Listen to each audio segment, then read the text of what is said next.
welcome back to episode 3 in this little craft market series. Originally, I was going to do the setup, how much stock, and everything else that you might think of that you might need to bring, but I think the setup needs to be its own episode, and how much stock is actually a pretty complicated question, trying to figure out exactly how much. So I'm going to make that into another episode as well. If you're wondering what to stock for your market, you might want to check out my last video. I have broken it down by season, depending on what time of year your market is in, and I've given an idea on how to price those items. So if you haven't checked it out, check it out now. Today we're going to talk about all those things that you may not have thought about that you really need to bring to your market. One thing that I do include in my setup is a discount bin. It is a great way to attract customers into your booth when they see that sale sign, and it's a great way for you to get rid of stock that you might be hanging on to for a while, or if you've got some items that are just not getting very much attention, you could try to mark them down during the market just to see if you can get those items moving.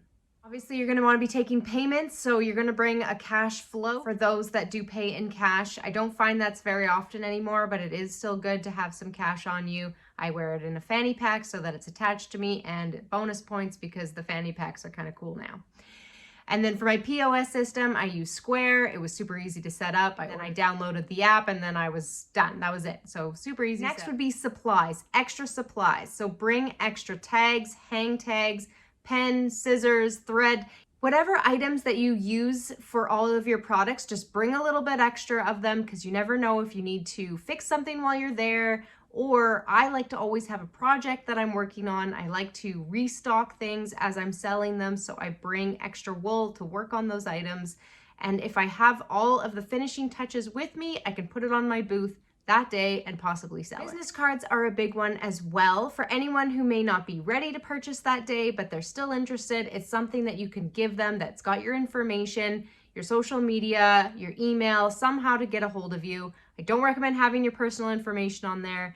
Your business email, if you haven't started one, it's easy to do. And social media, you better have a business social media started if you haven't already. I sell a lot of hats, and so I bring extra pom-poms with me to the market. Sometimes people want to buy an extra pom for their hat, or they have a hat at home and they just need a new pom-pom for it. So it is handy to have a few poms on hand.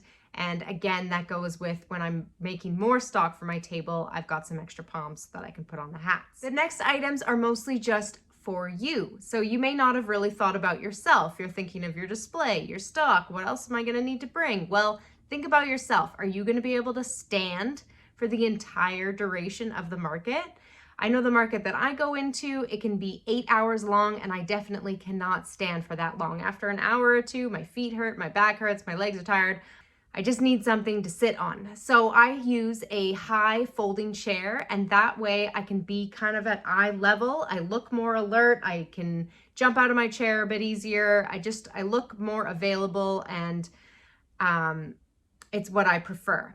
Now, I have had to use a shorter stool, and that was okay too. I just didn't like how when I sat down, everybody was way up above me. But I did use it while I was standing, and I'd kind of rest one leg at a time on the stool. So bring something to sit on because you cannot stand this whole time, and you'll be more comfortable. Bring yourself something easy to eat that isn't too messy. You know, you can kind of take a bite and put it down. You don't want to be sitting there chewing while your customers are trying to talk to you. Nobody wants to talk to someone with a mouthful of food. So just have a bite and put it down, and then keep snacking all day because hangry is not a good look. Bring lots of water. You're going to get thirsty. You do a lot of talking at the markets, so bring water for yourself, and it also can prevent getting a headache.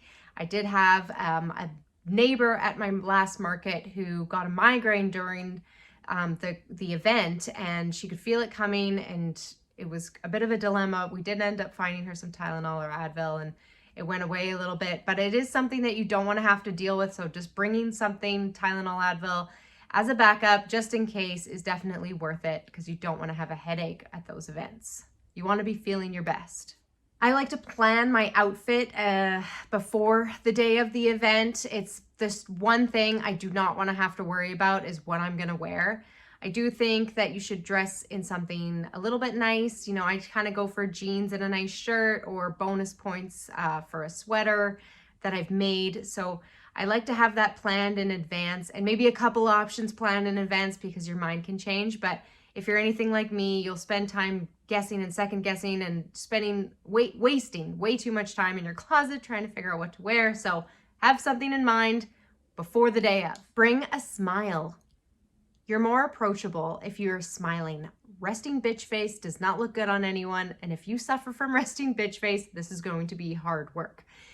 Another thing that you can do to keep yourself smiling and keep yourself upbeat is bring a friend. It is a good thing to bring a friend for a few reasons. One, you know, you're an introvert, you're not very good at talking to people, so if you have someone else there that is good with people, that can really help break the ice and keep people in your booth, and it takes some pressure off of you. The part where that can backfire is if you are way too involved with your friend. Now your body language is facing away from your customers and you do not look approachable. So you want someone with you who cares just as much as you do and is willing to do the work. So it can backfire that way if you are not paying attention to your customers. Another way that having a friend with you is good is if you get overwhelmed with many people, they can also be helping customers in your booth find sizes or whatever it is, but at least that someone is acknowledging those people. So if they see that you're busy, they might think, oh, I'll just come back, but then they never do. So having that extra person is actually a really good idea. Those are just my thoughts on extra things to bring that you might not have already thought about. This is just what I've learned over the years. So to break it down for display, I find a bargain bin or a sale bin is fantastic. Bring as much stock as you can. Those two things I'm going to dive in more to in the next coming videos. Extra supplies, extra everything. Have a project for yourself to work on. I like to keep my hands busy, so it does feel productive even in those slow times. I have been at markets where I've restocked items as I'm sitting there and I've been able to sell them that day, so it's definitely worth it. And then remember for yourself, bring your water, bring your food, bring something to sit on, wear something comfortable, look nice, smile, be approachable.